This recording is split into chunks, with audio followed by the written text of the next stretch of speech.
ಅಂತ ಅನ್ಕೊಳ್ತೀನಿ. ಏನಪ್ಪಾ ಅಂತ ಹೇಳಿದ್ರೆ ಇಷ್ಟವರೆಗೂ ನಾವು ಆರನೇ ತರಗತಿ ಒಂದು ಎರಡನೇ ಪ್ರಶ್ನೆಗಳನ್ನ ನೋಡ್ತಾ ಹೋಗ್ತೀವಿ. ನಾನು ಅನ್ಕೊಂಡೇ ಇರಲಿಲ್ಲ ಇಷ್ಟೊಂದು ಉತ್ತಮವಾದ ಉತ್ಕೃಷ್ಟವಾದ ಪ್ರಶ್ನೆಗಳನ್ನ ಕೊಟ್ಟಿರ್ತಾರೆ ಅಂತ ಹೇಳಿ ನೋಡಿ. ಸೊ ಈ ಎಲ್ಲಾ ಪ್ರಶ್ನೆಗಳು ಕೂಡ ಹಿಂದೆ ಏನು ಎಕ್ಸಾಮ್ ನಡೀತಾ ಇದೆ ಈಗ ಪ್ರೆಸೆಂಟ್. ಸೊ ಆ ಪ್ರಶ್ನೆಗಳ ಇದ್ರಲ್ಲೇ ಕಲ್ತ್ಕೊಂಡು ಕೇಳ್ತಾ ಇದ್ದೀನಿ ಅಂತ ಅನ್ಸುತ್ತೆ. ನೋಡಿ ಎಷ್ಟೆಷ್ಟು ಉತ್ಕೃಷ್ಟ ಮಟ್ಟದಲ್ಲಿ ಪ್ರಶ್ನೆಗಳಿದೆ ಅಂತ ಹೇಳಿ. ನಿಮ್ಗೆ ಸರಿಸುಮಾರಿಗೆ ಒಂದು 60 ಪ್ರಶ್ನೆಗಳಿದಾವೆ. ಎಲ್ಲಾ ಪ್ರಶ್ನೆಗಳು ಕೂಡ ಎಲ್ಲಾ ಎಕ್ಸಾಮ್ ನಲ್ಲೂ ರಿಪೀಟ್ ಆಗಿರ್ತಕ್ಕಂಥ ಪ್ರಶ್ನೆಗಳಿದಾವೆ. ಸೊ ಮೊದಲನೇ ಪ್ರಶ್ನೆ ನೋಡೋಣ ಬನ್ನಿ. ಯಾಕಂದ್ರೆ ಸುಮ್ಮನೆ ಸಮಯ ವ್ಯರ್ಥ ಮಾಡೋದ್ ಬೇಡ. ಸೊ ಮೊದಲನೇ ಪ್ರಶ್ನೆ ನೋಡಿ ಏನ್ ಕೇಳಿದ್ದಾರೆ ಅಂತ ಹೇಳಿದ್ರೆ, ಅಕ್ಬರ್‌ನ ಆಸ್ಥಾನದ ಪ್ರಸಿದ್ಧ ಇತಿಹಾಸಕಾರರ ಯಾರು ಅಂತ ಕೇಳಿದ್ದಾರೆ. ಸೊ ಇಲ್ಲಿ ಅಬ್ದುಲ್ ಫಜಲ್ ಇರ್ತಾರೆ, ಹಾಗೆ ನಿಜಾಮುದ್ದೀನ್ ಔಲಿಯಾ ಕೂಡ ಇರ್ತಾರೆ, ಬಡವನ್ ಕೂಡ ಇರ್ತಾರೆ, ಅಬ್ದುಲ್ ಫಜಲ್ ಅಕ್ಬರ್‌ನಾಮ ಅಂತ ಕರಿತಾರೆ ಅವ್ರನ್ನ. ಸೊ ಎಲ್ಲರೂ ಇರ್ತಾರೆ. ಹಾಗಾಗಿ ಎಲ್ಲವೂ ಅಂತಕ್ಕಂಥದ್ದು ಇದಕ್ಕೆ ಸರಿಯಾದ ಉತ್ತರ ಆಗುತ್ತೆ. ಸೊ ಆಪ್ಷನ್ ಬಿ ಅಂತಕ್ಕಂಥದ್ದು ಸರಿಯಾದ ಉತ್ತರ. ಇನ್ನು ಭಗವದ್ಗೀತೆಯನ್ನ ಭಾಷಾಂತರ ಮಾಡಿದ ಮೊಘಲ್ ದೊರೆ. ಸೊ ಈ ಒಂದು ಕಾಲದಲ್ಲಿ ಮೊಘಲರ ಕಾಲದಲ್ಲಿ ಏನು ಭಗವದ್ಗೀತೆಯನ್ನು ಭಾಷಾಂತರ ಮಾಡಿರ್ತಾರೆ. ಸೊ ದಾರಾ ಶಿಕೋ ಅಂತಕ್ಕಂಥದ್ದು ಇದಕ್ಕೆ ಸರಿಯಾದ ಉತ್ತರ ಆಗುತ್ತೆ. ಆಪ್ಷನ್ ಬಿ ಅಂತಕ್ಕಂಥದ್ದು ಇದಕ್ಕೆ ಸರಿಯಾದ ಉತ್ತರ ಆಗುತ್ತೆ. ನೆಕ್ಸ್ಟ್ ನೋಡಿ ಅಬ್ದುಲ್ ಫಜಲ್‌ನ ಕೃತಿ. ಸೊ ನೋಡಿ ಇದೆ ಅಕ್ಬರ್‌ನ ಆಸ್ಥಾನದಲ್ಲಿ ಇರ್ತಾ ಇದೆ. ಸೊ ಇವರು ಅಕ್ಬರ್ ನಾಮ ಅನ್ನುವಂಥ ಕೃತಿಯನ್ನು ಬರೀತಾರೆ. ಇವ್ರಿಗೆ ಅಬ್ದುಲ್ ಫಜಲ್ ಕೃತಿ ಅಕ್ಬರ್ ನಾಮ ಅಂತ ಬರೆದು ಆಪ್ಷನ್ ಸಿ ಏನಿದೆ. ಸೊ ಆಪ್ಷನ್ ಸಿ ಅಂತಕ್ಕಂಥದ್ದು ಸರಿಯಾದ ಉತ್ತರ ಆಗುತ್ತೆ. ಓಕೆನಾ? ಇನ್ನು ಹಿಂದಿ ಭಾಷೆಯಲ್ಲಿ ರಾಮಚರಿತಮಾನಸ ಕೃತಿಯನ್ನ ಕೊಡುಗೆಯಾಗಿ ನೀಡಿದವರು ಅಂದ್ರೆ ಯಾರು ರಚನೆ ಮಾಡಿದ್ರು ಅಂತ ಕೇಳಿದ್ದಾರೆ. ಸೊ ಇದಕ್ಕೆ ನೋಡಿ ಆ, ತುಳಸಿದಾಸ್ ಅಂತಕ್ಕಂಥದ್ದು ಸರಿಯಾದ ಉತ್ತರ ಆಗುತ್ತೆ. ಆಪ್ಷನ್ ಬಿ ಏನಿದೆ. ಸೊ ಈ ಇದು ರಾಮಚರಿತಮಾನಸ ಅಂತೇಳಿ ಬೆಳೆಯುವಂತ ಕೃತಿಯನ್ನು ರಚನೆ ಮಾಡ್ತಾರೆ. ಬಿ ಸರಿಯಾದ ಉತ್ತರ ಆಗುತ್ತೆ ಆಯ್ತಾನೆ? ಇನ್ನು ಅಕ್ಬರ್‌ನ ಆರಂಭಿಕ ಕಾಲದಲ್ಲಿ ನಿರ್ಮಿಸಿದ ದೆಹಲಿಯ ಸ್ಮಾರಕ. ಸೊ ಆರಂಭಿಕ ಕಾಲದಲ್ಲಿ ಈ ಅಕ್ಬರ್‌ನ ಆಡಳಿತದ ಆರಂಭಿಕ ಕಾಲದಲ್ಲಿ ಯಾವ ಒಂದು ಸ್ಮಾರಕವನ್ನು ನಿರ್ಮಾಣ ಮಾಡಬೇಕು ಅಂತ ಹೇಳಿದ್ರೆ ಜಾಮಿ ಮಸೀದಿ ಇರುತ್ತೆ. ಸೊ ಜಾಮಿ ಮಸೀದಿ ಅಂತಕ್ಕಂಥದ್ದು ಇದಕ್ಕೆ ಸರಿಯಾದ ಉತ್ತರ ಆಗುತ್ತೆ. ಸೊ ಕೆಂಪು ಕೋಟೆಯನ್ನ ಕಟ್ಟಿದಂತೆ ಶಹಜಹಾನ್ ಕಟ್ಟಿಸ್ತಾರೆ. ಅಗ್ರ ಕೋಟೆಯನ್ನು ಕೂಡ ಶಹಜಹಾನ್ ಕಟ್ಟಿಸ್ತಾರೆ. ಸೊ ಬಾಬರಿ ಮಸೀದಿಯನ್ನು ಯಾಕೆ ಕಟ್ತಾರೆ ಅಂತ ಹೇಳಿ ನಿಮ್ಗೆ ಬೇಕಾದ್ರೆ comment ಮಾಡ್ಬೇಕಿನ? ನಾನು ನಿಮ್ಗೆ ಈ ಒಂದು ಪ್ರಶ್ನೆಗೆ ಲಾಸ್ಟಲ್ಲಿ ಉತ್ತರ ಕೊಡ್ತೀನಿ.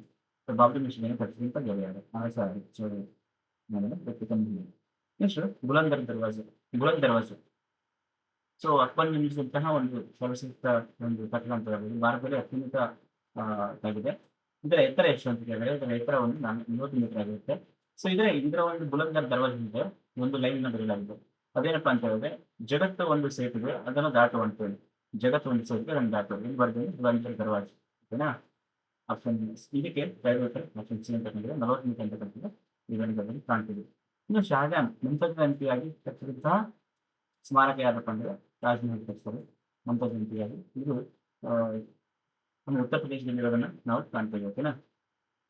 ಇನ್ನು 8ನೇ ಪ್ರಶ್ನೆ ಮೊಘಲರ ಈ ರಾಜನ ಕಾಲದಲ್ಲಿ ಚಿತ್ರಕಲೆ ಪರಿಪಕ್ವಗೊಂಡಿತ್ತು. ಅಂದ್ರೆ ಯಾವ ಒಂದು ರಾಜನ ಆ, ಒಂದು ಅವರ ಆಳ್ವಿಕೆ ಅವಧಿಯಲ್ಲಿ ಅಂತ ಕೇಳಿದ್ದಾರೆ. ಸೊ ನೋಡಿ ಜಹಾಂಗೀರ ಒಂದು ಕಾಲದಲ್ಲಿ ನಾವು ಈ ಒಂದು ಚಿತ್ರಕಲೆ ಚಿಕಣಿ ಕಲೆ ಅಂತ ಹೇಳ್ತೀವಿ. ಚಿಕಣಿ ಕಲೆ ಯಾರ ಒಂದು ಆಡಳಿತ ಅವಧಿಯಲ್ಲಿ ಬೆಳವಣಿಗೆ ಅಂತಕ್ಕಂಥದ್ದು ಜಹಾಂಗೀರ್. ಅದರಲ್ಲಿ ಯಾವ ಮನೆತನ ಅಂತ ಕೇಳಿದಾಗ ಮೊಘಲ್ ಅಂತ ಅಂತಕ್ಕಂಥದ್ದು ಸರಿಯಾದ ಉತ್ತರ ಆಗುತ್ತೆ. ಓಕೆನಾ? ಇನ್ನು 9ನೇ ಪ್ರಶ್ನೆ ಅಕ್ಬರನ ಒಂದು ಅಕ್ಬರ್‌ನ ಆಸ್ಥಾನದಲ್ಲಿದ್ದ ಅಮರ ಸಂಗೀತಗಾರ ಯಾರು ಅಂತ ಹೇಳಿ ತಾನ್ಸೇನ್. ಇದಕ್ಕೆ ಬಿ ಆಪ್ಷನ್ ಸರಿಯಾದ ಉತ್ತರ ಆಗುತ್ತೆ. ಈ ಒಂದು ಅಕ್ಬರ್‌ನ ಕಾಲದಲ್ಲಿ ಇದ್ದಂತ ಪ್ರಸಿದ್ಧ ಸಂಗೀತಗಾರ. ಓಕೆನಾ? ಸಿತಾರ್ ವಾದಕ. ನೆಕ್ಸ್ಟ್ ಪ್ರಶ್ನೆ ಇದೆ 10ನೇ ಪ್ರಶ್ನೆ ಯಮುನಾ ನದಿಯ ದಡದಲ್ಲಿರುವ ತಾಜ್ ಮಹಲ್ ಇರುವ ರಾಜ್ಯ. ಸೊ ಯಾವ ನದಿಯ ದಂಡೆಯಲ್ಲಿರುವ ಅಂತ ಕೇಳಿದ್ರೆ ಅದು ಯಮುನಾ ನದಿ. ಇಲ್ಲಿ ಯಾವ ರಾಜ್ಯ ಅಂತ ಕೇಳಿದ್ರೆ ಅದು ಉತ್ತರ ಪ್ರದೇಶ. ಯಾಕೆ ಕಟ್ಟಿಸಿದಪ್ಪ ಅಂತ ಹೇಳಿದ್ರೆ ಅದನ್ನ ಶಹಜಹಾನ್ ಅಂತ ಕಟ್ಟಿಸ್ತಕ್ಕಂಥದ್ದು. ಯಾರು ನಿಂತಿದಪ್ಪ ಅಂತ ಹೇಳಿದ್ರೆ ಮಮತಾಜ್‌ನ ನಿಂತಿಗೋಸ್ಕರ ಈ ಒಂದು ಆ, ಸ್ಮಾರಕವನ್ನು ಕಟ್ಟಿಸ್ತಾನೆ ಅಂತ ಕಾಣ್ಬರುತ್ತೆ. ಓಕೆನಾ? ಶಹಜಹಾನ್ ನಿಂದ ನಿರ್ಮಿಸದೇ ಇರುವಂತಹ ಸ್ಮಾರಕ. ನಿರ್ಮಿಸದೇ ಇರುವ ಅಂದ್ರೆ ಯಾವುದನ್ನು ಕಟ್ಟಿಸಿಲ್ಲ ಅಂತ ಕೇಳಿದರೆ ನೋಡಿ ಬುಲಂದ್ ದರ್ವಾಜ್ ನಾನು ಹೇಳಿದೆ. ಬುಲಂದ್ ದರ್ವಾಜ್ ಅಕ್ಬರ್‌ನ ಕಟ್ಟಿಸ್ತಾರೆ.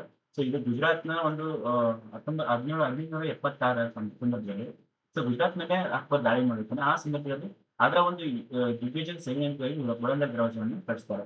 ಓಕೆನಾ? ಕೆಂಪು ಕೋಟೆ ಅಂತಕ್ಕಂಥದ್ದು ಶಹಜಹಾನ್ ಕಟ್ಟಿಸ್ತಾರೆ. ಅಗ್ರ ಕೋಟೆ ತಾಜ್ ಮಹಲ್. ಇನ್ನು ಆ, ಇಷ್ಟು ಈ ಮೂರು ಅಂತಕ್ಕಂಥದ್ದು ಏನಪ್ಪಾ ಅಂತಂದ್ರೆ ಶಹಜಹಾನ್ ಕಟ್ಟಿಸ್ತಾನೆ. ಬುಲಂದ್ ದರ್ವಾಜ ಮಾತ್ರ ಕಟ್ಟಿಸಲ್ಲ. ಹಾಗಾಗಿ ಇದು ಆಪ್ಷನ್ ಎ ಅಂತಕ್ಕಂಥದ್ದು ಇದಕ್ಕೆ ಸರಿಯಾದ ಉತ್ತರ ಆಗುತ್ತೆ. ಓಕೆನಾ? ಇನ್ನು ಮುಂದಿನ ಪ್ರಶ್ನೆ 12ನೇ ಪ್ರಶ್ನೆ ಅಕ್ಬರನು ನಿರ್ಮಿಸಿದ ನೂತನ ರಾಜಧಾನಿ ಯಾರು ಅಂತ ಕೇಳಿದ್ದಾರೆ. ಅಕ್ಬರ್‌ನ ಕನಸಿನ ನಗರ ಯಾವುದು ಅಂತಾನೆ ಕೇಳ್ತಿದ್ದೆ. ಓಕೆನಾ? ಫತೇಪುರ್ ಸಿಕ್ರಿ ಅಂತಕ್ಕಂಥದ್ದು ಇದಕ್ಕೆ ಸರಿಯಾದ ಉತ್ತರ ಆಗುತ್ತೆ. ಆಪ್ಷನ್ ಬಿ ಇರುತ್ತೆ. ಸೊ ಆಪ್ಷನ್ ಬಿ ಅಂತಕ್ಕಂಥದ್ದು ಅಕ್ಬರ್ ನಿರ್ಮಿಸಿದಂತ ಒಂದು ಹೊಸ ರಾಜಧಾನಿ ಆಗುತ್ತೆ. ಎರಡೂ ಕೂಡ ದೆಹಲಿಯಲ್ಲಿ ಪ್ರತಾಪ ಸಿಕ್ಕಿದೆ ಆಳ್ವಿಕೆ ಮಾಡಿದ್ರು. ಇನ್ನು ದೆಹಲಿ ಸುಲ್ತಾನ ಸೆಕೆಂಡ್ ದೆಹಲಿಯ ಸುಲ್ತಾನ ಎರಡನೇ ಇಬ್ರಾಹಿಂ ಲೋಧಿಯನ್ನು ಸೋಲಿಸಿ ದೆಹಲಿಯನ್ನು ಆಳಿದ ಮುಘಲ್ ದೊರೆ ಸಾಮ್ರಾಜ್ಯ ಸ್ಥಾಪಕ ಮುಘಲ್ ಸಾಮ್ರಾಜ್ಯ ಸ್ಥಾಪಕ ಯಾರು ಅಂದ್ರೆ ಏನು ದೆಹಲಿ ಸುಲ್ತಾನ್ ಇರ್ತಾರಲ್ವ ಇವರನ್ನು ಸೋಲಿಸಿ 1526ರಲ್ಲಿ ಆ 1526ರಲ್ಲಿ ಬಾಬರ್ ಈ ಒಂದು ಮಂತ್ರಕ್ಕೆ ಅಸ್ಥಿವಾರವನ್ನು ಇರ್ತಾರೆ. ಅದಕ್ಕಾಗಿ ಈ ರೀತಿ ಅದನ್ನೇ ಅಂತಕ್ಕಂಥ ಸರಿಯಾಗುತ್ತೆ. ಇನ್ನು ಹುಮಾಯೂನನ್ನ ಸೋಲಿಸಿ ಮುಘಲ್ ಸಾಮ್ರಾಜ್ಯವನ್ನು ವಶಪಡಿಸಿಕೊಂಡ ಅಫ್ಘನ್ ದೊರೆ ಯಾರು? ಸೊ ನೋಡಿ, ಅಫ್ಘನ್ ದೊರೆ ಯಾವ ದೊರೆ? ಅಫ್ಘನ್ ದೊರೆ ಯಾರು ಅಂತ ಹೇಳಿದ್ರೆ ಯಾರು? ಹುಮಾಯೂನ್ನ ಸೋಲಿಸಿ ಬಾಬರ್ನ ಮಗ ಯಾರು? ಹುಮಾಯೂನ್ನ ಸೋಲಿಸಿ ಶೇರ್ ಶಾ ಸೂರಿ ರೂಪಾಯಿಗಳ ರಾಜ ಅಂತ ಹೇಳ್ತೀವಿ. ಗ್ರ್ಯಾಂಡ್ ಟೆಂಟ್ ರಸ್ತೆಯನ್ನ ನಿರ್ಮಿಸಬೇಕು ಅಂತ ಹೇಳ್ತೀವಿ. ಸೊ ರೂಪಾಯಿಗಳನ್ನ ಪರ್ಚೇಸ್ ಮಾಡ್ತೀವಿ ಏನಾ? ಶೇರ್ ಶಾ ಸೂರಿ ಮತ್ತೆ ಇವು ಯಾವ ಒಂದು ರಾಜ್ಯಕ್ಕೆ ಸಂಬಂಧಪಟ್ಟಂತಂದ್ರೆ ಅಫ್ಘನ್ ದೊರೆ, ಅಫ್ಘಾನಿಸ್ತಾನದಿಂದ ಬಂದಿರ್ತಕ್ಕಂಥ ಒಬ್ಬ ದೊರೆ ಆಗಿರ್ತಾನೆ. ಆಪ್ಷನ್ ಸಿ ರೈಟ್ ಆನ್ಸರ್ ಆಗುತ್ತೆ. ಮುಂದಿನ ಪ್ರಶ್ನೆ, ಮೊಘಲರ ಈ ದೊರೆ ಭಾರತಕ್ಕೆ ಗುಲಾಬಿಯನ್ನ ಪರಿಚಯಿಸ್ತಾರೆ. ಅಕ್ಬರ್ ಗುಲಾಬಿಯನ್ನ ಪರಿಚಯಿಸ್ತಾರೆ. ಹಿಂಗೆ ಅಂತಕ್ಕಂಥ ಸರಿಯಾಗುತ್ತೆ. ಇನ್ನು ರಾಣಾ ಪ್ರತಾಪ ಸಿಂಹ ಮತ್ತು ಅಕ್ಬರ್ ನಡುವೆ 1576 ಕದನ ಯಾವ್ದಂತ ಕೇಳಿದಾರೆ? ಒಂದು ಹಳ್ಳಿಗಾಡ್ ಕದನ. ಸೊ ಅಕ್ಬರ್ ಇಲ್ಲಿ ಇನ್ನೊಂದು ಕೇಳಬೇಕು ಪ್ರಶ್ನೆ, ರಾಣಾ ಪ್ರತಾಪ್ ಸಿಂಹನ ಹುಡುಗಿ ಹೆಸರು ಚೇತಕ್ ಅಂತ ಹೇಳಿ. ಸೊ ನಮ್ಮ CMT ಬೈಕ್ ಮೇಲೆ ನೋಡಿ, ಮೊದಲ CMT ಬೈಕ್ ಅಂತ ಚೇತಕ್ ಅಂತ.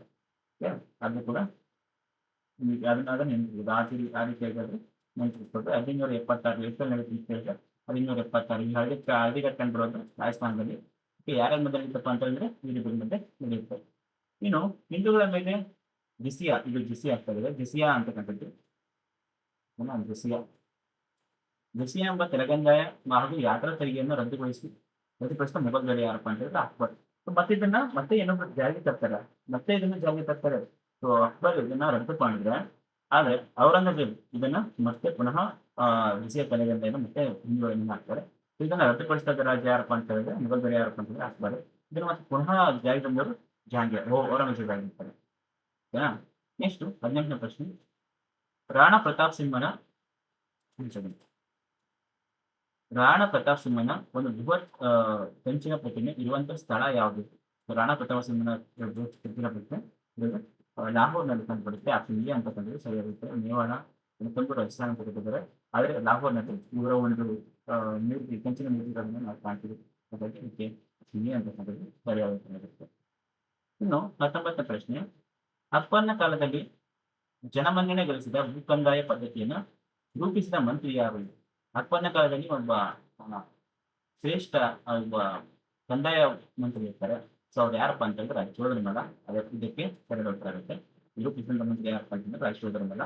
ಸೊ ಇವರು ಏನ್ ಮಾಡ್ತಾರಪ್ಪ ಅಂತ ಹೇಳಿದ್ರೆ, ಭೂಮಿಯ ಒಂದು ಫಲವತ್ತತೆಯ ಆಧಾರವಾಗಿ ಸೊ ಎಷ್ಟು ಮಟ್ಟಿಗೆ ಗುಣಮಟ್ಟ ಇದೆ ಅಂತ ಹೇಳಿ, ಸೊ ಫಲವತ್ತ ಭೂಮಿ, ಚಿಚ್ಚರ್ ಭೂಮಿ, ಬಂಜೆ ಭೂಮಿ, ಚಿಚ್ಚರ್ ಭೂಮಿ ಅಂತೇಳಿ ನಾಲ್ಕು ಒಂದು ಕಂದಾಯಗಳನ್ನು ಫಲೋಜ್, ಬರೋಟಿ, ಚೆಚ್ಚರ್, ಬಂಜರ್, ಚೆಚ್ಚರ್. ಓಕೆನಾ? ಇಷ್ಟು 4 ಒಂದು ಏನ್ ಮಾಡ್ತಾರಪ್ಪ ಅಂತ ಹೇಳಿದ್ರೆ ಕಂದಾಯಗಳನ್ನು ಜಾರಿಗೆ ತರ್ತಾರೆ. ಓಕೆನಾ? ನೆಕ್ಸ್ಟ್ 20ನೇ ಪ್ರಶ್ನೆ, ಸರಿಯಾದ ಆಯ್ಕೆ ಮಾಡಿ ಬನ್ನಿರಿ ಅಂತ ಹೇಳಿದ್ದಾರೆ. ಅಕ್ಬರನು ಓದ್ಕೊಳ್ಳಿ. ಅಕ್ಬರನು ಹಿಂದೂಗಳಿಗೆ ಉನ್ನತ ಹುದ್ದೆಗಳನ್ನು ನೀಡಿದ. ಹೌದು, ನಾವು ಹೇಳಿದ್ದೇವೆ ಮಂತ್ರಿ ಇದ್ದರು. ಹಿಂದೂಗಳಿಗೆ ರಾಜಧರ್ಮದ ಕಂದಾಯ ಮಂತ್ರಿ ಆಗಿದ್ದ. ಓಕೆನಾ? ಗೋಹತ್ಯೆ ಮತ್ತು ಸಿರಿಪದ್ಧತಿಯನ್ನು ತಡೆ ಹಿಡಿತಾರೆ. ಹೌದು. ಇನ್ನು ಬಾಲ್ಯ ವಿವಾಹವನ್ನ ವಿರೋಧವನ್ನ ಮಾಡ್ತಾರೆ. ಸೊ ಆಪ್ಷನ್ 3 ಏನಪ್ಪ, ಎ ಮತ್ತು ಬಿ, ಎ ಬಿ ಸಿ 3 ಸರಿ. ಆಪ್ಷನ್ ಎ ಅಂತಕ್ಕಂಥದ್ದು ಇದಕ್ಕೆ ಸರಿಯಾದ ಉತ್ತರ ಆಗುತ್ತೆ. ಸ್ವಲ್ಪ ಇದಕ್ಕೆ ಎ ಅಂತ ಸರಿಯಾದ ಉತ್ತರ ಆಗುತ್ತೆ. ಮುಂದಿನ ಪ್ರಶ್ನೆ, ಅಕ್ಬರ್ನು ಇಬಾದತ್ ಖಾನ ಎಂಬ ಪ್ರಾರ್ಥನಾ ಮಂದಿರವನ್ನು ಕಟ್ಟಿಸಿದ ಸ್ಥಳ. ಸೊ ಅಕ್ಬರ್ನು ಎಲ್ಲಿ ಈ ಒಂದು ಪ್ರಾರ್ಥನಾ ಮಂದಿರ ತಮ್ಮ ಕನಸಿನ ನಗರದಲ್ಲಿ ಈ ಒಂದು ಪ್ರಾರ್ಥನಾ ಮಂದಿರವನ್ನು ಕಟ್ಟಿಸ್ತಾರೆ. ಈ ಮಂದಿರಕ್ಕೆ ಯಾರು ಬೇಕಾದ್ರು ಸರ್ವಧರ್ಮಕ್ಕೆ ಏನೋ ಸ್ವಾಗತವನ್ನು ಬಯಸ್ತಾರೆ. ಸೊ ಇದಕ್ಕೆ ಆಪ್ಷನ್ ಎ ಅಂತಕ್ಕಂಥದ್ದು ಸರಿಯಾದ ಉತ್ತರ ಆಗುತ್ತೆ. ಇನ್ನು 22ನೇ ಪ್ರಶ್ನೆ, ಎಲ್ಲ ಧರ್ಮಗಳ ಉತ್ತಮ ಅಂಶಗಳನ್ನು ಒಳಗೊಂಡು ಅಕ್ಬರ್ನಿಂದ ಸ್ಥಾಪಿಸಲ್ಪಟ್ಟಂತ ಪಂಥ ಯಾವ್ದಪ್ಪ ಅಂತ ಹೇಳಿದ್ರೆ ದೀನ್ ಎ ಇಲಾಹಿ ಅಂತಿದೆ. ದೀನ್ ಎ ಇಲಾಹಿ ಅಂತ ಹೇಳ್ತೀವಿ. ಸೊ ದೀನ್ ಎ ಇಲಾಹಿ ಅಂತಕ್ಕಂಥದ್ದು ಇದು ಎಲ್ಲಿದಪ್ಪ ಅಂದ್ರೆ ಈ ಒಂದು ಸಭೆಯನ್ನು ಎಲ್ಲಿ ಮಾಡ್ತಿರ್ಪ ಅಂತ ಹೇಳಿದ್ರೆ ಈಗ ಹೇಳಿಲ್ವಾ, ಇಬಾದತ್ ಖಾನ ಮಂದಿರ. ಸೊ ಇಬಾದತ್ ಖಾನ ಪ್ರಾರ್ಥನಾ ಮಂದಿರದಲ್ಲಿ ಈ ಒಂದು ಸಭೆಯನ್ನು ಮಾಡ್ತಾ ಇದ್ದಾರೆ. ದೀನ್ ಎ ಇಲಾಹಿ ಇಲ್ಲಿ ಎಲ್ಲಾ ಧರ್ಮಗಳಿಗೂ ಸಮಾನವಾದಂತಹ ಅವಕಾಶ ಇರ್ತಿತ್ತು. ಯಾವ ಧರ್ಮದ ಬೇಕಾದ್ರೂ ಬರಬಹುದಾಗಿತ್ತು. ಇನ್ನು 23ನೇ ಪ್ರಶ್ನೆ, ಮೊಘಲರ ಕೊನೆಯ ಸಾಮ್ರಾಟ ಯಾರು ಅಂತ ಕೇಳಿದ್ದಾರೆ ನೋಡಿ. ಸೊ ಇಡೀ ಇದೇ ಕೊನೆ ಅಂತಲ್ಲ, ನಾವು ಹೇಳ್ತಾ ಇದ್ದೀವಿ, ಓದಿರ್ತೀವಿ. ಮಧ್ಯಕಾಲೀನ ಭಾರತ ಇತಿಹಾಸ ಬಂದು 1206 1707 ಅಂತೇಳಿ. ಓಕೆನಾ? ಸೊ ಇದಾದ್ಮೇಲೆ ಕೂಡ 1707ರಲ್ಲಿ ಅವರು ಸತ್ತೋಗ್ತಾರೆ. ಸತ್ತೋಗ್ತಾರೆ ಅಂದ್ರೆ ಮರಣವನ್ನು ಹೊಂದ್ತಾರೆ. ಮರಣವನ್ನು ಹೊಂದಿದ ನಂತರ ಕೂಡ ಏನ್ ಮಾಡ್ತಾರೆ ಅಂದ್ರೆ ಇವ್ರು ಆಳ್ವಿಕೆಯನ್ನು ಮಾಡ್ತಾ ಇರ್ತಾರೆ. ಆದ್ರೆ ಲೇಖಕರು ಸಾಮ್ರಾಟ್ ಅಂತ ಕೇಳಿದಾರಲ್ಲ, ಸೊ ಔರಂಗಜೇಬ್ ಅಂತಕ್ಕಂಥದ್ದು ಇದಕ್ಕೆ ಸರಿಯಾದ ಉತ್ತರ ಆಗುತ್ತೆ. 1207ರಲ್ಲಿ ಔರಂಗಜೇಬ್ ಅಂತಕ್ಕಂಥದ್ದು ಸಾಯ್ತಾನೆ. ಸೊ ಹಾಗಾಗಿ ನಾವು ಮಧ್ಯಕಾಲೀನ ಭಾರತ ಇತಿಹಾಸವನ್ನು 1707ಕ್ಕೆ 1206ರಿಂದ 1207 ಅಂತೇಳಿ ಓದ್ತಾ ಇರ್ತೀವಿ. ಓಕೆನಾ? ಇದಕ್ಕೆ ಆಪ್ಷನ್ ಸಿ ಅಂತಕ್ಕಂಥದ್ದು ಸರಿಯಾದ ಉತ್ತರ ಆಗುತ್ತೆ. ಇನ್ನು ನೋಡಿ, ನೆಕ್ಸ್ಟ್ ಪ್ರಶ್ನೆ, ಚಿಕ್ರಿ ಎಂಬ ಚಿತ್ರಕಲೆ ಯಾರ ಕಾಲದಲ್ಲಿ ಹುಟ್ಟಿಕೊಂಡಿತು ಅಂತ ಕೇಳಿದ್ದಾರೆ. ವಿಜಯನಗರ ಸಾಮ್ರಾಜ್ಯ, ದೆಹಲಿ ಸುಲ್ತಾನರು, ಮೊಘಲ ಸಾಮ್ರಾಜ್ಯ, ಬೊಮ್ಮನಿ ಸುಲ್ತಾನರು. ಸೊ ನೋಡಿ, ಹಾಗೆ ಹೇಳಿದೆ ನಾನು, ಚಿಕಣಿ ಕಲೆ ಅಂತಕ್ಕಂಥದ್ದು, ಚಿಕಣಿ ಅಂತಕ್ಕಂಥದ್ದು ಒಂದು ಚಿತ್ರಕಲೆ. ಸೊ ಇದು ಒಂದು ಮೊಘಲರ ಒಂದು ಸಾಮ್ರಾಜ್ಯದ ಆ ಒಂದು ಇವರ ಒಂದು ಆಡಳಿತ ಕಾಲದಲ್ಲಿ ಇದು ಹುಟ್ಟುಕೊಳ್ತದೆ. ಓಕೆನಾ? ನೆಕ್ಸ್ಟ್ 25ನೇ ಪ್ರಶ್ನೆ, ಮೊಘಲರ ಕಾಲದಲ್ಲಿ ಶುಭ ಎಂದರೆ ಏನು? ಶುಭ ಎಂದರೆ ಅವ್ರು ಹೇಳಿದ್ರು, ನಾವು ಮೊಘಲರ ಕಾಲದಲ್ಲಿ ಒಂದು ಸಾಮಾಜಿಕ ಒಂದು ಆರ್ಥಿಕ ಏನು ಸುಧಾರಣೆಗಳು ನೋಡುವಾಗ ನಾವಲ್ಲಿ ಓದ್ತಾ ಇರ್ತೀವಿ, ಶುಭ, ಸರ್ಕಾರ, ಮತ್ತೆ ಒಟ್ಟು 4 ಪರಗಣ ಅಂತೇಳಿ ಮೂರು ರೀತಿಯಾಗಿ ನಾವು ನೋಡ್ತೀವಿ. ಶುಭ, ಆ, ಮತ್ತೆ ಸರ್ಕಾರ ಅಂತೇಳಿ, ಮತ್ತೆ ಪರಗಣ. ಸೊ ಸಭಾ ಅಂತ ಹೇಳಿದ್ರಿ ಅಂದ್ರೆ ಏನಪ್ಪಾ ಅಂತ ಹೇಳಿದ್ರೆ, ಸಭಾ ಅಂತಂದ್ರೆ ಪ್ರಾಂತ್ಯ ಅಂತ. ಸಭಾ ಅಂದ್ರೆ ಏನು? ಪ್ರಾಂತ್ಯ ಅಂತ. ಆಪ್ಷನ್ ಅಂತಕ್ಕಂಥ ಹೇಳ್ತಾರೆ. ಇನ್ನು ಸರ್ಕಾರ ಅಂತಂದ್ರೆ ಜಿಲ್ಲೆ ಇದ್ದಂಗೆ. ಇನ್ನು ಪರಗಣ ಅಂತಂದ್ರೆ ತಾಲೂಕು ಇದ್ದಂಗೆ. ಸೊ ನಗರಗಳಲ್ಲಿ ಕೊತ್ವಾಲ ಎಂಬ ಅಧಿಕಾರಿ ಅವ್ರು ಏನ್ ಮಾಡ್ತಿರ್ತಾರಪ್ಪ ಅಂತ ಹೇಳಿದ್ರೆ ಕಾನೂನನ್ನು ನಡೆಸ್ತಾ ಇರ್ತಾರೆ. ಸೊ ಇದನ್ನ ನಾವು ತುಂಬಾ ಚೆನ್ನಾಗಿ ನೆನ್ಪಿಟ್ಕೋಬೇಕಾಗುತ್ತೆ. ಓಕೆನಾ? ಸಭಾ ಮತ್ತು ಸರ್ಕಾರ ಮತ್ತೆ ಆ ಏನ್ ಹೇಳಿದ್ರೆ ಪರಗಣ ಅಂತ ಹೇಳಿ. ಸೊ ಇದನ್ನ ನಾವು ತುಂಬಾ ಚೆನ್ನಾಗಿ ನೆನ್ಪಿಟ್ಕೋಬೇಕಾಗುತ್ತೆ. ಇನ್ನು ಒಂದ್ ಸೆಕೆಂಡ್ ನೋಡಿ, ದೆಹಲಿ ಸುಲ್ತಾನರನ್ನ ಸೋಲಿಸಿ ಆಳ್ವಿಕೆ ಮಾಡಿದ ರಾಜ್ಯ ಮನೆತನ ಯಾವುದು ಅಂತ. ದೆಹಲಿ ಸುಲ್ತಾನರು ಮುಘಲರು ಅಂತಕ್ಕಂಥದ್ದು ಸರಿಯಾದ 1726. ಸೊ ಇದನ್ನ ಕಾಣ್ತೀವಿ, 1726. ಓಕೆನಾ? 1726ರಲ್ಲಿ ಮುಘಲ್ ಸಾಮ್ರಾಜ್ಯ ಸ್ಥಾಪನೆ ಆಗುತ್ತೆ. ಇನ್ನು ಬಾಬರ್ ಯಾವ ಸಂತತಿಯವನು? ಬಾಬರ್ ಯಾವ ಸಂತತಿಯವನು ಅಂತಂದ್ರೆ ನೋಡಿ, ಇದು ತುಂಬಾ ಸರಿ ಕೇಳಿರ್ತಕ್ಕಂಥ ಪ್ರಶ್ನೆ. ಸೊ ಬಾಬರ್ ಯಾವ ಸಂತತಿಯವನು ಅಂತ ಕೇಳ್ತಿರ್ತಾರೆ. ಸೊ ಮಂಗೋಲರ ಸಂತತಿಯವನು, ಮಂಗೋಲರ ಒಂದು ಸಂತತಿಯಲ್ಲಿ ಜನಿಸಿರ್ತಾನೆ ಬಾಬರ್. ಇನ್ನು ಹುಮಾಯೂನ್ ಯಾರ ಮಗ? ಹುಮಾಯೂನ್ ಬಾಬರ್ ನಂತರ ಹುಮಾಯೂನ್ ಬರ್ತಾನೆ. ಹುಮಾಯೂನ್ ಬಾಬರ್ನ ಮಗ ಅಂತೇಳಿ ನಮಗೆ ಗೊತ್ತಿರ್ಬೇಕು. ಹುಮಾಯೂನ್ ಯಾರಿಂದ ಸೋಲಲ್ಪಟ್ಟನು? ಹುಮಾಯೂನ್ ಯಾರಿಂದ ಸೋಲ್ತಪ್ಪ ಅಂತಂದ್ರೆ ಅಫ್ಘಾನ್ ದೊರೆ ಅಂತ ಹೇಳಿದ್ರು. ಆಗ್ಲೇ ಅಫ್ಘಾನ್ ದೊರೆ ಶೇರ್ ಶಾ ಸೂರಿ, ಭಾರತ ರೂಪಾಯಿಗಳ ರಾಜ ಅಂತ ಹೇಳ್ತೀವಲ್ಲ, ಭಾರತದ ರೂಪಾಯಿಗಳ ರಾಜ ಅಂತೀವಿ. ಶೇರ್ ಶಾ ಸೂರಿಯಿಂದ ಸೋಲ್ತಾನೆ ಅಫ್ಘಾನ್ ದೊರೆ ಶೇರ್ ಶಾ ಸೂರಿ. ಹುಮಾಯೂನ್ ಎಷ್ಟು ವರ್ಷಗಳ ಕಾಲ ಪರ್ಷಿಯಾದಲ್ಲಿದ್ದಾನೆ? ಸೊ ಹುಮಾಯೂನ್ ಅಂದ್ರೆ ಅರ್ಥ ನಿಮ್ಗೆ ಗೊತ್ತಿರಲಿ, ಹುಮಾಯೂನ್ ಅಂದ್ರೆ ಅದೃಷ್ಟವಂತ. ಆದ್ರೆ ಅದೃಷ್ಟವಂತ ಅಂತ ಹೆಸರಿನಲ್ಲಿ ಇಟ್ಕೊಂಡಿದ್ರು ಕೂಡ ಇನ್ನು ಅದೃಷ್ಟವಂತ. ಯಾಕಂದ್ರೆ ಶೇರ್ ಶಾ ಸೂರಿ ಎಂಬುದು ದಾಳಿ ಮಾಡಿ ಸುಮಾರು 15 ವರ್ಷಗಳ ಕಾಲ ಆಳ್ವಿಕೆಯನ್ನು ನಡೆಸ್ತಾನೆ ಶೇರ್ ಶಾ ಸೂರಿ. ಓಕೆನಾ? 15 ವರ್ಷಗಳ ಕಾಲ. ಆಗ ಈ 15 ವರ್ಷಗಳ ಕಾಲ ಏನ್ ಮಾಡ್ತಪ್ಪ ಅಂದ್ರೆ ಹುಮಾಯೂನ್ ಅಂತಕ್ಕಂಥವ್ನು ಪರ್ಷಿಯಾ ದೇಶಕ್ಕೆ ಹೋಗ್ತಾನೆ. ಹಾಗಾಗಿ ಆಪ್ಷನ್ ಇದೆ ಇದು. ಸೊ ಇದಕ್ಕೆ 15 ವರ್ಷ ಅಂತಕ್ಕಂಥದ್ದು ಸರಿಯಾದ ಉತ್ತರ ಆಗುತ್ತೆ. ಓಕೆನಾ? 15 ವರ್ಷ. ಇನ್ನು ರಾಣಾ ಪ್ರತಾಪ್ ಸಿಂಹನ ಕುದುರೆಯ ಹೆಸರು ಆಗಿ ಹೇಳಿದ ನಾನು ಚೇತಕ್ ಅಂತಕ್ಕಂಥದ್ದು ಇದು ಸರಿಯಾದ ಉತ್ತರ. ಅಕ್ಬರ್ನ ತಂದೆ ತಾಯಿ ಯಾರು? ತಂದೆ ತಾಯಿಯ ಹೆಸರೇನು? ಅಕ್ಬರ್ ನಾನು ನಿಮ್ಗೆ ಹೇಳ್ತಾ ಇದ್ದೆ ಅವಾಗ ನೋಡಿ, ಈ ಒಂದು ಪ್ರಶ್ನೆಗಳು ತುಂಬಾ ಇಂಪಾರ್ಟೆಂಟ್ ಅಂತ ನೋಡಿ. ಈ ಪ್ರಶ್ನೆ GPT HST 3 ಮಾರ್ಕ್ಸ್ ಇದೆ. 3 ಮಾರ್ಕ್ಸ್ ಹೇಳಿದ್ದಾರೆ. ಅಕ್ಬರ್ನ ತಂದೆ ಹೆಸರು ಹುಮಾಯೂನ್. ಓಕೆನಾ? ಹುಮಾಯೂನ್ನ ಮಗ ಅಕ್ಬರ್. ಮತ್ತೆ ತಾಯಿ ಹಮೀದಾ ಬಾನು ಬೇಗಂ ಅಂತಕ್ಕಂಥದ್ದು ಇದಕ್ಕೆ ಸರಿಯಾದ ಉತ್ತರ ಆಗುತ್ತೆ. ತಂದೆ ಹುಮಾಯೂನ್, ತಾಯಿ ಹಮೀದಾ ಬಾನು ಬೇಗಂ. ಇನ್ನು ನೆಕ್ಸ್ಟ್ ಪ್ರಶ್ನೆ ಕೇಳಿದ್ದಾರೆ ನೋಡಿ, ಹಲ್ದಿಘಾಟ್ ಯಾವ ರಾಜ್ಯದಲ್ಲಿ ಕಂಡುಬರುತ್ತೆ? ಇದು ರಾಜಸ್ಥಾನದಲ್ಲಿ ಕಂಡುಬರುತ್ತೆ. ರಾಜಸ್ಥಾನದಲ್ಲಿ ಇದು ಹಲ್ದಿಘಾಟ್ ಅಂತಕ್ಕಂಥದ್ದು ಪ್ಲೇಸ್ ಕಂಡುಬರ್ತದೆ. ಇನ್ನು ಮೊಘಲರ ಕಾಲದಲ್ಲಿ ಭೂಕಂದಾಯ ಜಾರಿಗೆ ತಂದವರು ಯಾರು? ರಾಷ್ಟ್ರೀಯ ಬಂದಿದೆ. ಓಕೆನಾ? ರಾಷ್ಟ್ರೀಯ ನೋಡಿ, ಇಲ್ಲಿಂದ ತುಂಬಾ ಸ್ವಲ್ಪ ಇನ್ನೂ ಸ್ವಲ್ಪ ಹೆಚ್ಚಿನ ಎಫರ್ಟ್ ಆಗಿ ಓದುವಂತ ಪ್ರಶ್ನೆಗಳಿರ್ತವೆ. ನೋಡಿ, ಇಲ್ಲಿ ತುಂಬಾ ಇಂಪಾರ್ಟೆಂಟ್ ಎಲ್ಲಾ ಪ್ರಶ್ನೆಗಳು, ಎಲ್ಲ ಒಂದು ಟೊಪಿಕ್ ಕೇಳುವಂತ ಪ್ರಶ್ನೆಗಳಾಗಿರ್ತವೆ. ಔರಂಗಜೇಬನ ತಂದೆ ಹೆಸರು ನೋಡಿ, ಆಗ್ಲೇ ನಾನು ಹೇಳಿದೆ, ಈಗ ನಮ್ಗೆ ಈ ತಂದೆ ಹೆಸರು ಬಿಟ್ಟು ಫಸ್ಟ್ ಯಾವ ಆಳ್ವಿಕೆ ಬರ್ತಾರೆ? ಬಾಬರ್. ಬಾಬರ್. ಸೊ ಬಾಬರ್ನ ಮಗ ಬಾಬರ್ನ ಮಗ ಹುಮಾಯೂನ್. ಹುಮಾಯೂನ್ ನಂತರ ನಂತರ ಫಿರೋಜ್ ಶಾ ಸುಲ್ತಾನ್ ಇವ್ರ ಮಗ ಅಲ್ಲ. ಸೊ ಅವನು ಅಫ್ಘಾನ್ ರಾಜ. ಸೊ ಹುಮಾಯೂನ್ ನಂತರ ಅಕ್ಬರ್. ಹಾ, ಅಕ್ಬರ್. ಅಕ್ಬರ್ ನಂತರ ಜಹಾಂಗೀರ್. ಜಹಾಂಗೀರ್ ನಂತರ ಆ, ಶಹಜಾನ್. ಶಹಜಾನ್ ನಂತರ ಔರಂಗಜೇಬ್. ಓಕೆನಾ, ಔರಂಗಜೇಬ್ ಅಂತ ಕರಿತೀವಿ. ಇದರಲ್ಲಿ ಅಷ್ಟು ನಿಮಿಷ ಚೆನ್ನಾಗಿ ಬರ್ತಾ ಇಲ್ಲ. ಸೊ ನಿಮಗೆ ಕರೆಕ್ಟಾಗಿ ನೋಟ್ ಮಾಡ್ಕೊಳ್ಳಿ. ಓಕೆನಾ. ಸೊ ಇಲ್ಲಿ ಗೊತ್ತಾಯ್ತು ನಿಮಗೆ ನಾವೇನ್ ಕೇಳಿದಲ್ಲಿ ಏನ್ ಕೇಳಿದ ಔರಂಗಜೇಬನ ತಂದೆ ಹೆಸರು. ಸೊ ಔರಂಗಜೇಬನ ತಂದೆ ಹೆಸರು ಶಹಜಾನ್. ಇದಕ್ಕೆ ಸರಿಯಾಗುತ್ತೆ. ಓಕೆನಾ. ಶಹಜಾನ್. ಔರಂಗಜೇಬ್ ಕೊನೆಯದರ 1707 ಇವನು ಶಹಜಾನ್ ಕೊನೆಯದಲ್ಲಿ. ಸೊ 1707 ಮುಘಲ ಆಡಳಿತ ಅಂತ ಆಯ್ತು ಅಂತ ಹೇಳ್ತೀವಿ. ಆದ್ರೆ ಇವ್ರ ನಂತರ ಕೂಡ ಆಳ್ವಿಕೆ ಮಾಡ್ತಾರೆ. ಬಟ್ ಅಷ್ಟಾಗಿ ನಾವು ಇದು ಸರಿಯಾಗಿ ಇವರು ಸಿಂಹ ಸಾಮ್ರಾಜ್ಯ ಅಂತ ಹೇಳ್ಬೋದಲ್ಲ, ಸಾಮ್ರಾಟ ಅಂತ ಹೇಳ್ಬೋದಲ್ಲ, ಸಣ್ಣ ಪುಟ್ಟ ರಾಜ್ಯಗಳಲ್ಲಿ ಆಳ್ವಿಕೆ ಮಾಡ್ತಾರೆ ಚಿಕ್ಕ ಪುಟ್ಟ ಪ್ರಾಂತ್ಯಗಳಲ್ಲಿ. ಇನ್ನು ಎಷ್ಟು ಕೇಳಿದಾರೆ ನೋಡಿ, ತುಂಬಾ ಸರಿ ಕೇಳ್ತಾರೆ ಅಂತ ಪ್ರಶ್ನೆ. ಈ ಇಬ್ಬರು ಗುರುಗಳನ್ನು ಔರಂಗಜೇಬ್ ಮತ್ತೆ ಜಹಾಂಗೀರ್ ಇಬ್ರು ತಗೊಳ್ತಾರೆ. ಸೊ ಇವರು ಇದರಲ್ಲಿ ಪ್ರಶ್ನೆ ಕೇಳಿದ್ರೆ ಔರಂಗಜೇಬ್ ಸಿಖ್ಖರ ಯಾವ ಗುರುವನ್ನ ಹತ್ಯೆ ಮಾಡಿದ್ವಿ ಅಂತ ಕೇಳಿದ್ರೆ, ಸಿಖ್ಖರ ಯಾವ ಗುರುಪ್ಪ ಅಂತ ಹೇಳಿದ್ರೆ ನಿಮಗೆ ತೇಜ್ ಬಹದ್ದೂರ್ ಅಂತ ಗೊತ್ತಿರುತ್ತೆ. ತೇಜ್ ಬಹದ್ದೂರ್ ಗುರು ತೇಜ್ ಬಹದ್ದೂರನ್ನು ಔರಂಗಜೇಬ್ ಏನ್ ಮಾಡ್ತಾರೆ, ಹತ್ಯೆಯನ್ನು ಮಾಡ್ತಾರೆ. ಇನ್ನು ಔರಂಗಜೇಬ್ ಎಲ್ಲಿ ಮರಣ ಹೊಂದಿದ ಅಂತ ಕೇಳ್ತಾರೆ. ಔರಂಗಜೇಬ್ ಅಂತಕ್ಕಂಥದ್ದು ನಿಮ್ಗೆ ಇದು ದಕ್ಕನ್ ದಕ್ಕನ್ ಅಂತ ಕಳಿಸ್ತೇವೆ. ದಕ್ಕನ್ ಅಂತ ಓದ್ಕೋಬೇಕು. ದಕ್ಕನ್ಗೆ ಔರಂಗಜೇಬ್ ಅಂತಕ್ಕಂಥ ನಾವು ಹೇಳ್ತಾರೆ.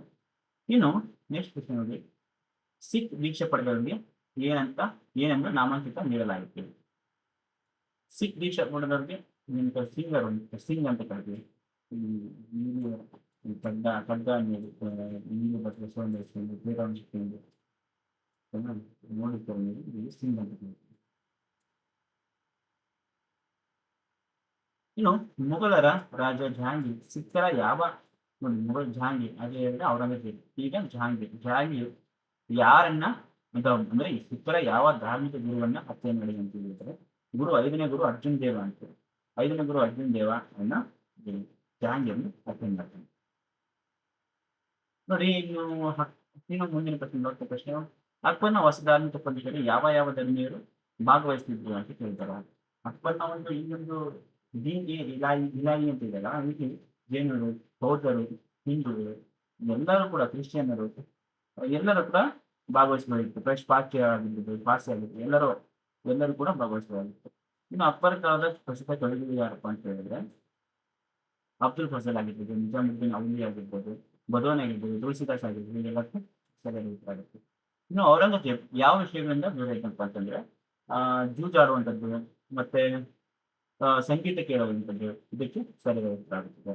ಮದ್ಯಪಾನ ಮಾಡುವಂಥದ್ದಾಗಿರ್ತದೆ, ಈ 3 ಮಷ್ಟಗಳಿಂದ ದೂರ ಇರ್ತದೆ. ಸೊ ಹಾಗಾಗಿ ಇವನ್ನ ಜಿಂದಾ ಫಕೀರ್ ಅಂತ ಹೇಳ್ತೀವಿ. ಔರಂಗಜೇಬನಿಗೆ ಇನ್ನೊಂದು ಬಿರುದು ಜಿಂದಾ ಫಕೀರ್ ಅಂತ ಹೇಳಿ. ಓಕೆನಾ. ಸೊ ಇನ್ನು ತುಂಬಾ ಲೆಂತ್ ಆನ್ಸರ್ ಬೇಕಾಗಿರ್ತಕ್ಕಂಥ ಪ್ರಶ್ನೆಗಳು. ಸೊ ಇವಕ್ಕೆಲ್ಲ ನಾನು ನನ್ನ ಒಂದು ವಿಡಿಯೋದಲ್ಲಿ ಅಥವಾ ನಾನು ನಿಮಗೆ ನನ್ನ ಒಂದು ಟೆಲಿಗ್ರಾಮ್ ಚಾನಲ್ ಮೂಲಕ ನಿಮಗೆ ಈ ಒಂದು ಪ್ರಶ್ನೆಗಳ ನೋಟ್ಸ್ ಅನ್ನು ಕೊಡ್ತೀನಿ. ಓಕೆನಾ. ಸೊ ಸಿಗೋಣ ಮತ್ತೆ ಮುಂದಿನ ವಿಡಿಯೋದಲ್ಲಿ. ವಿಡಿಯೋ ಇಷ್ಟಕ್ಕೆ ಲೈಕ್ ಮಾಡಿ, ಶೇರ್ ಮಾಡಿ, ಸಬ್ಸ್ಕ್ರೈಬ್ ಮಾಡಿ ಅಂತ ಹೇಳ್ತಾ ಅಲ್ಲಿವರೆಗೆ